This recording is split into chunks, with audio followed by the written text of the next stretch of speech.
Hello learners, welcome to this video. इस video में मैं आपको consistency of system of equations का एक क्वेश्चन बताने जा रही हूँ। ये क्वेश्चन काफ़ी इम्पॉर्टेंट है क्योंकि इसमें तीनों केसेस डिस्कस होंगे, no solution, unique solution and infinitely many solutions. इससे पहले भी इस टॉपिक पर मैंने काफ़ी सारे वीडियोस बनाए हुए हैं, आप उनमें वैरायटी ऑफ क्वेश्चंस को देख सकते हैं। हर क्वेश्चन केयरफुली सेलेक्ट किया गया है और हर एक क्वेश्चन अपने आप में यूनिक है। इससे आपको टॉपिक को समझने में काफी मदद मिलेगी। यहाँ पर जो क्वेश्चन है उसमें हमें लैम्डा और म्यू की ऐसी वैल्यूज फाइंड करनी है जिसके लिए ये नो सॉल्यूशन, यूनिक सॉल्यूशन या इनफाइनाइटली मैनी सॉल्यूशन पजेस करे। प्रोसेस वही रहेगी जो अभी तक हमने फॉलो की है, यानी कि Ax is equal to B type के सिस्टम्स को सॉल्व करने के लिए ऑगमेंटेड मैट्रिक्स लिखेंगे, ए और बी का कंबाइंड मैट्रिक्स जहां पर ए कोएफिशिएंट मैट्रिक्स है और बी राइट हैंड साइड का कॉलम मैट्रिक्स। ए कोएफिशिएंट मैट्रिक्स में इसके सारे कोएफिशिएंट्स आ जाएंगे एक्स वाई जेड के। तो यहां से हम लिखना स्टार्ट करते हैं 1 1 1 1 2 3 एंड 1 2 लैम्डा। उसके बाद 6 10 और म्यू आएंगे, ये बी मैट्रिक्स को डिनोट करते हैं। तो ए और बी का कंबाइंड मैट्रिक्स हमें मिल जाएगा जो कि एक 3x4 मैट्रिक्स है। इसकी मैक्सिमम रैंक 3 हो सकती है, तो rank of A B can be 3 और लेस। अब इस मैट्रिक्स को हम रिड्यूस करेंगे। रिड्यूस करने के लिए सेकेंड रो और थर्ड रो का फर्स्ट एलिमेंट हम 0 बनाएंगे यूजिंग फर्स्ट रो। तो R2 को R2 माइनस R1 और R3 को R3 माइनस R1 लिख लेंगे और इक्विवेलेंट मैट्रिक्स मिल जाएगा 1 1 1 6।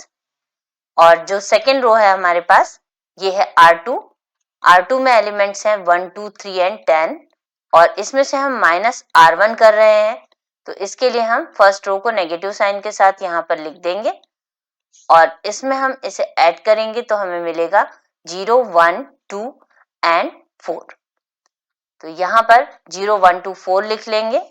सिमिलरली R3 को चेंज करेंगे, तो R3 है 1 2 लैम्डा एंड म्यू और R3 में माइनस R1 करेंगे तो -1 -1 -1 एंड -6 और इससे हमें मिलेगा 0 1 लैम्डा -1 एंड म्यू -6।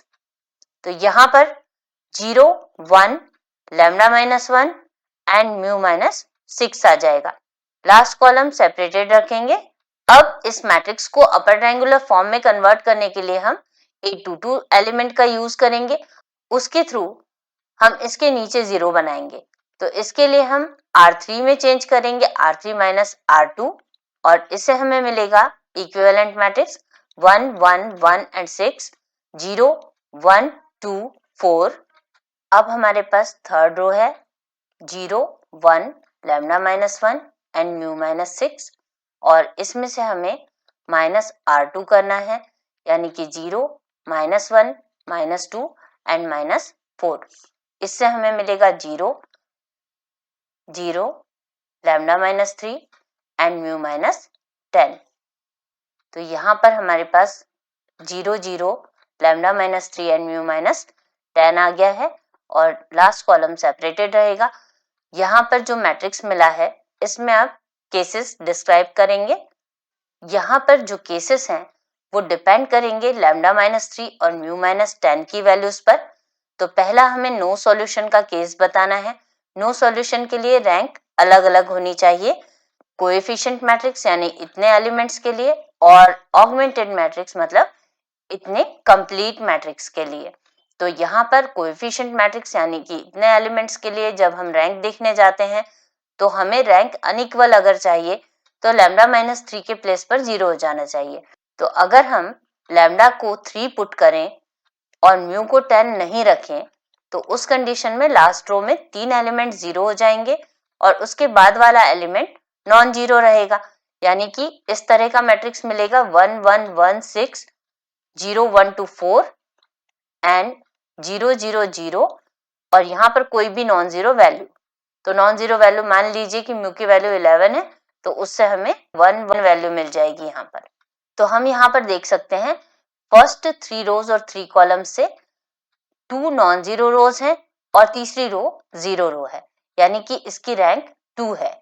तो R इज इक्वल टू 2 आ जाएगा। और फिर हम इस कंप्लीट मैट्रिक्स की रैंक को देखेंगे, जहां पर म्यू नॉट इक्वल टू 10 है। 10 के अलावा ये कोई भी वैल्यू ले सकता है। और अगर म्यू 10 नहीं होगा, इट मीन्स यहाँ पर 0 नहीं आएगा, बाकी कुछ भी आ सकता है। तो यहाँ पर नॉन जीरो कोई भी क्वांटिटी हुई, मतलब लास्ट रो नॉन जीरो हो जाएगी इस पूरे मैट्रिक्स में। और अगर इस मैट्रिक्स में लास्ट रो नॉन जीरो है, इसका मतलब है तीनों रो नॉन जीरो हो गई। और रैंक R डैश को हम लिख सकते हैं 3। और हमारा केस होता है नो सॉल्यूशन का, R is not equal to R dash, therefore no solution. अब हम दूसरे केस पर आते हैं। यहाँ पर यूनिक सॉल्यूशन हमें बताना है, और यूनिक सॉल्यूशन के लिए रैंक बराबर होनी चाहिए दोनों मैट्रिसेस की, यानी कि A की और AB की, और इसके अलावा ये नंबर ऑफ अननोन्स के भी बराबर होनी चाहिए। तो हमारे पास नंबर ऑफ अननोन्स 3 है, यानी कि रैंक भी जब 3 आएगी तो हमारा यूनिक सॉल्यूशन का केस बनेगा। अब जो हमारे पास मैट्रिक्स होगा जिसमें लैम्डा इज इक्वल टू 3 नहीं है, तो लैम्डा को अगर हम कोई भी वैल्यू दे देते हैं, मान लीजिए हमने लैम्डा को 5 कंसीडर कर लिया, तो 5 माइनस 3 यहाँ पर 2 आ जाएगा। तो इस कंडीशन में ये लास्ट रो नॉन जीरो रो हो गई, और नॉन जीरो रो होने से इतने मैट्रिक्स में, यानी कि इसमें रैंक जो है वो 3 आ जाएगी 3 नॉन जीरो रोज की वजह से, और ऑब्वियसली बाद वाले मैट्रिक्स में भी रैंक 3 आ जाएगी। तो इस तरह से हम लिख सकते हैं रैंक 3 है। बट अगर यहाँ पर 1 की जगह पर 0 हो जाए, यानी म्यू भी अगर 10 हो जाए, तो उससे भी हमें कोई फर्क नहीं पड़ेगा, क्योंकि यहाँ पर 2 की वजह से लास्ट रो नॉन जीरो है, और लास्ट रो नॉन जीरो है, तो म्यू की वैल्यू पे डिपेंडेंसी खत्म हो गई अगर हमने लैम्डा को नॉट इक्वल टू 3 कर लिया। तो यहाँ पर हम लिख सकते हैं mu can have any value, क्योंकि म्यू की वैल्यू पर डिपेंडेंसी नहीं है।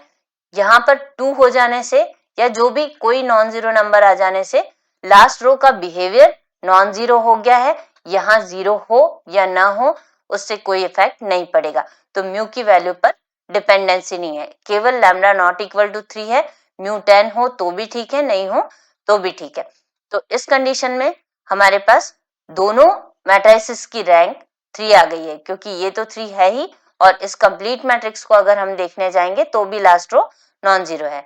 तो इस कारण से यहाँ पर rank of coefficient matrix is equal to rank of augmented matrix is equal to number of unknowns, n is 3। दोनों मैट्रिसेस की रैंक और नंबर ऑफ अननोन्स सभी 3 आ गए हैं, जो कि सिस्टम कंसिस्टेंट शो करता है एंड यूनिक सॉल्यूशन का केस होता है।